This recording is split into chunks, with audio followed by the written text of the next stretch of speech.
ನನ್ನವಳು ಚಂದನ ಹೆಂಗರುಳ ಹೂಮನ ಋತುವೆ ಸುರಿಸು ಇವಳಿಗೆ ಹೂಮಳೆ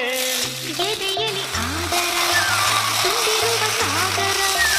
ನನ್ನ ದೊರೆಯ ಹೃದಯ ನಿವಾಸಿನ ಅರೆರೆ ನುಡಿದೆ ಕವನ ನುಡಿಸೋ ಕವಿಗೆ ನಮನ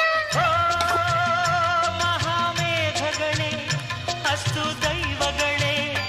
ಇಂಥ ಆಂತರ್ಯದ ಸೌಂದರ್ಯದ ಸೊಬಗು ಕಂಡಿರ ಎಲೆ ಹೊಂಬಿಸಿಲೆ ಎಲೆ ತಂಬೆಲರೆ ಇಂಥ ಜೋಡಿನ ಎಲ್ಲಾರ ಕಂದಿರ